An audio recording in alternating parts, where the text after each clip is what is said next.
Guys, the ending of any relationship is extremely painful. The rejection in an intimate relationship is particularly painful. The discard and rejection by a narcissist of you is excruciatingly painful for many reasons, but it's actually particularly set up to be so. It's set up to be highly personalized so that you're left in a state of long-term grieving and complex grieving, and sometimes with complex post-traumatic stress. In order to keep you available for the narcissist and purposefully to empower the narcissist to feel that they are so valuable that you cannot get over them and get over them quickly. So understanding why a narcissist discards you is really crucial to escaping in some way part of that pain, or certainly to understanding it and to navigating your way through it, to get out to the other side where you're actually free of the narcissist and you have gained so much growth and knowledge about yourself and about what you want from life because of the experience, but primarily because of the work that you have put in to understand what you've been through and to make it count in your life going forward so that you move on to something far, far better and something that's deserving of you. So I'm going to just cut to the chase. You're very welcome if you're first time here. Hello, this is Con, and here we chat about all things in relation to narcissistic abuse and the narcissistic personality disorder, because we're going to use it to make our lives better. Understanding the reasons for discard, I'll cut to the chase. There's a lot of different reasons that are customized to people's situations that narcissists discard people, but there are main reasons that narcissists will discard. And if you understand this and depersonalize a situation that the narcissist has purposefully made as personal as possible and set you up to believe in the illusion that they left you because of you, these reasons may help you put that into perspective and put the reality check there so that you understand that this is another con of the narcissist, another illusion you've been set up for, that you're believing in, and you're allowing, understandably, your thoughts to become your actions and your self-sabotaging and your grief and going down the rabbit hole that the narcissist really wanted you and wants you to go down. So let's get into some of these reasons. If you have any reasons in your particular situation that you believe the narcissist discarded you, please leave in the comments. Very, very helpful for other people to read.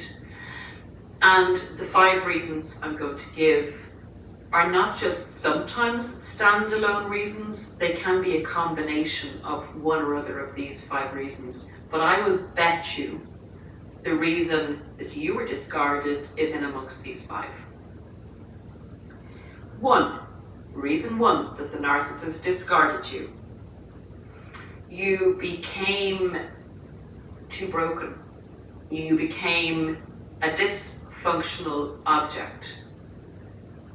Remember, the reason the narcissist wants people in intimate relationships with them is so that they can basically groom you so that you're providing all the services the narcissist requires of you. You get none of your own needs met. In fact, you get devalidated nearly in the devaluation stage when the narcissist is sucking you dry, basically, of your supply. So a lot of people become either physically or mentally broken, or both, spiritually broken, and become literally shells of themselves. And people become so broken that they are no longer fit for purpose in the narcissist's eyes. It's time to throw you in the trash. You're no longer functioning as you did in the beginning. you're just not even giving out reactions to the narcissist, or your adrenal system is malfunctioning, you've become sick. You've become sick, and the narcissist will not stay with someone who is sick, because after all, you're there to serve, not be served. The only reason a narcissist will stay with somebody who's sick and forgive the harshness of this and the cruelty is if there's something in it for them. In other words, if they could maybe inherit from you, or if you could possibly die and, the house would go to them. Whatever heinous reason they would stay with you while you were sick, that's the only reason. They're going to gain something from it. Number 2, this is really, really probably one of the main reasons the narcissist discards you, and it says a lot about you. It's a blessing when a narcissist discards you, and I don't mean to trigger anybody here that is grieving and still very much loving the mask that the narcissist presented to them. But when you start to come out of the fog a little bit, and you start to realize that there's a total imbalance in this relationship, and you begin to bring in some boundaries, that's when the narcissist finds you too damn difficult to control. You're becoming healthy again.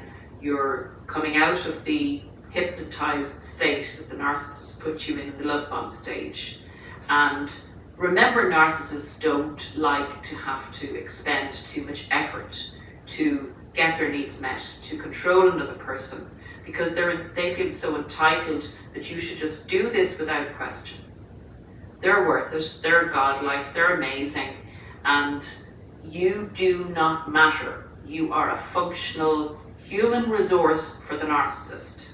And that human resource word has a lot of, two different ways of looking at it. Human resource in the company or corporate world, makes it sound like human resources are valuable.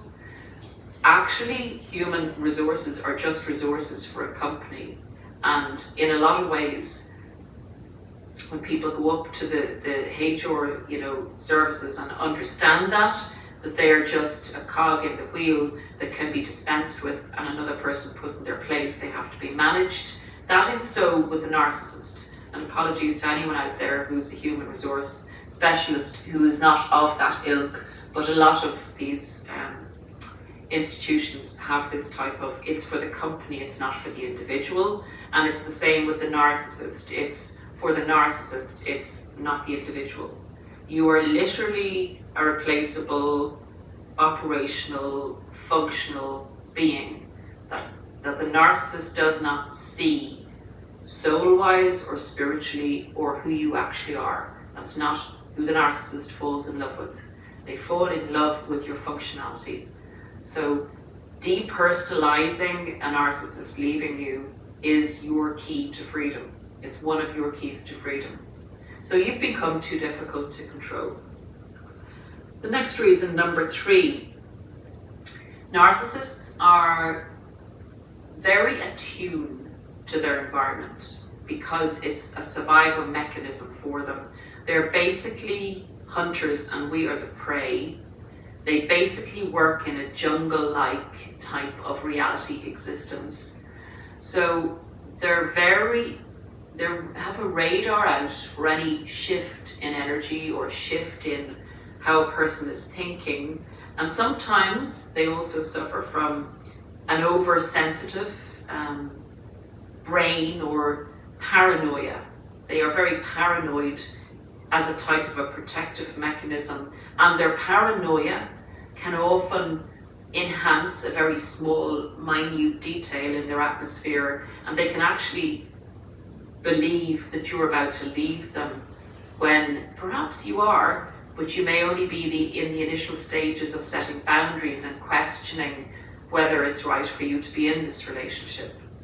Remember, it's not possible in the narcissist's computer that you would leave them, because that goes against everything the narcissist is. Their sense of omnipotence, their sense of being godlike, knowing everything, and being in control of everything.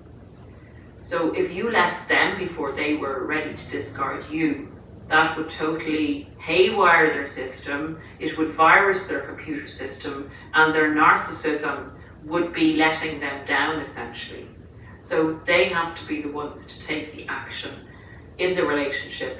So if they think that you're preempting the ending of the relationship by actually having the audacity to leave them, even if it's not something you're actually consciously contemplating, they can nearly read your subconscious in the slight variations in changes as to how you act towards them. Say something, an intonation of your voice, a look.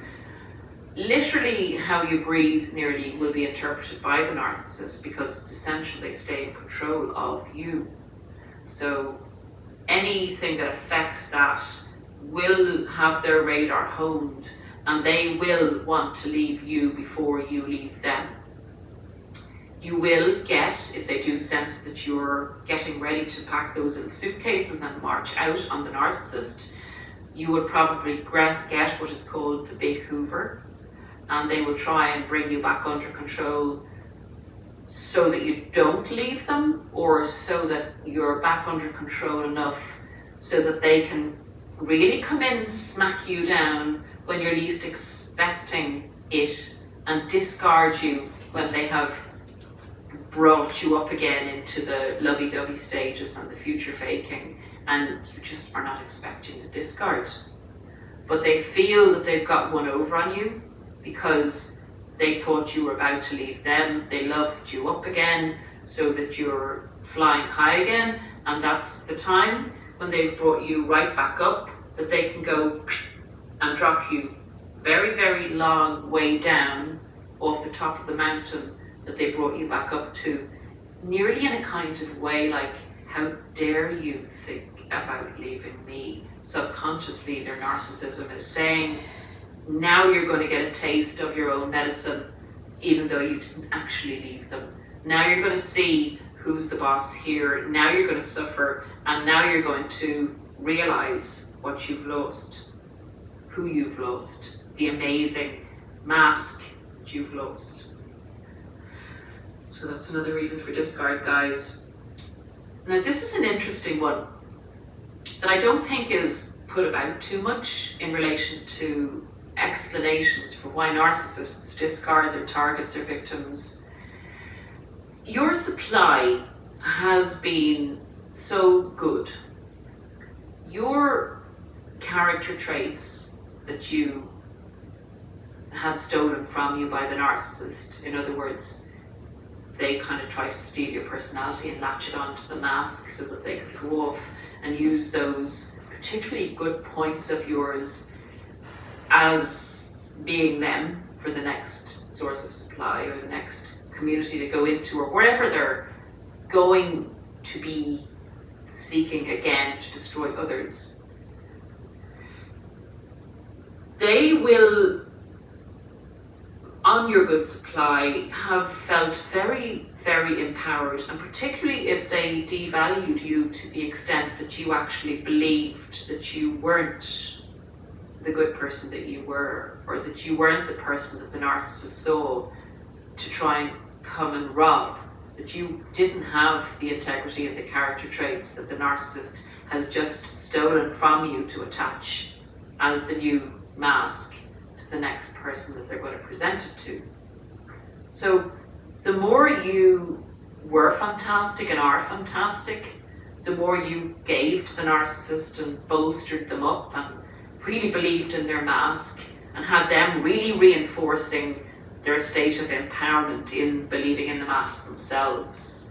And then the more devastated they were able to make you believe that you weren't all that, and you were, you had problems and you had issues and you were crazy, the more they saw a good person fall, the more empowered they get. And they have this false sense again of omnipotence, that really they deserve so much better than you. The narcissism makes them believe this, and they feel so powerful, like so full, so replete, on your supply and what you've done for them and what you've given them, they feel that they can go off and conquer the world with an absolutely ridiculous sense of false, fake confidence.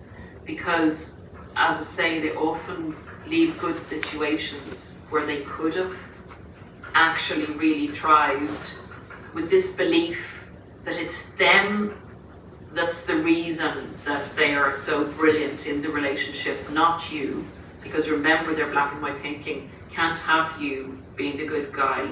So they feel they can go off and tackle any situation, do much better for themselves than they could possibly do with you, who's now being turned into a piece of you-know-what. They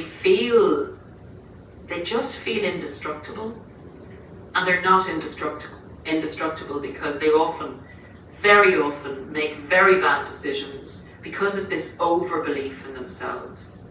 I'm not saying that believing in yourself isn't good, and it's definitely what we need to do when we've been discarded by a narcissist. But what they do is have this super duper overconfidence, and they make decisions based on the unreality of that. The unreality of their talents, the unreality of their abilities, which will only get them so far. It'll only get them as far as they're capable of going, if you know what I mean. In other words, they go out there thinking, say, that they're going to cure a disease. That's how amazing they think they are. And their ability to do that it does not exist. But they believe in themselves to an over degree that they go out and get into situations that they do not have the capacity to be in or to survive in, and fall flat on their feet. And back to you they will trot. That's another illusion. Another illusion of the discard is that they're gone forever and that you'll never see them again. And this is just part of the personalizing of your downfall. Honestly, guys, it's an illusion. They always come back. They always come back. Unless, of course, you're going to maybe do something like a YouTube channel about narcissists, then there's a high degree possibility that you will never see them at your door again. Even that, though, is not enough of a deterrent. But that's a digression. Let's get into the fifth reason the narcissist discards you. They're feeling this great sense of omnipotence. A few of the other things have come into play, or none of the other things have come into play, and they see this new person that they think, I believe I deserve that new person, like a new car or a new house or whatever. People are just vehicles for the narcissists to serve their needs with.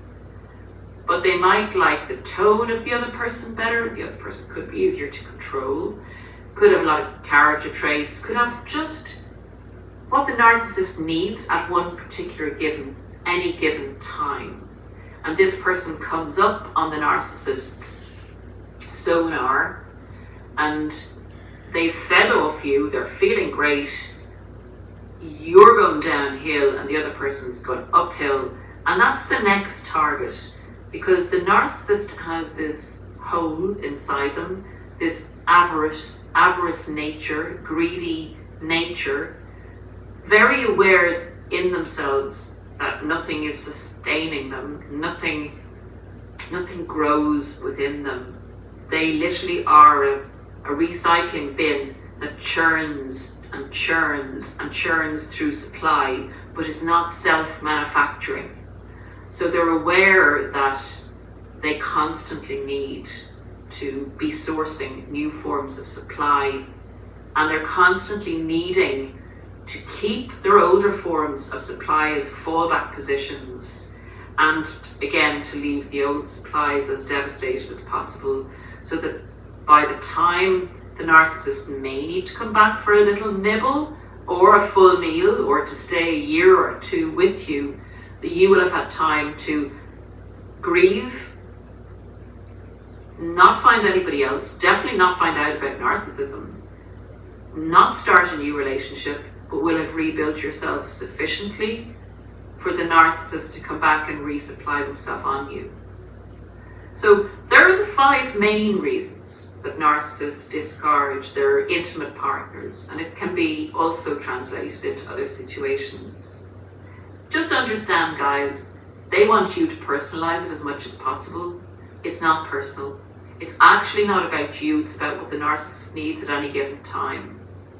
Your functionality comes into play in relation to the narcissist's decision to leave you, but they're basically putting away their food source, storing it in the freezer, keeping it on ice, and will be back again. So you use this time to recover, to understand what you were dealing with. You were dealing with a predator, not someone who loves you, not someone who even sees you, just sees you as a food source and sees other people as food sources. They're not going off to someone who is better than you, someone who has more than you. They're not going off to somebody who is even anything like you. Literally, you are the container for the food that they need to survive, and they're the dependent ones. So don't buy into the illusion, don't personalize it. Understand this and it'll really help you accelerate your healing. Use the time before they come back to get yourself very, very free of this dynamic. It's highly toxic. Thanks, guys, and I will see you again. Have a very, very good day. Look after yourselves. Do something today that's going to enhance the future you. That's something towards your future. Whatever you want to do about the narcissist, whatever education you want to get about them, that's fantastic for freeing you, but do something towards your future today. Bye for now.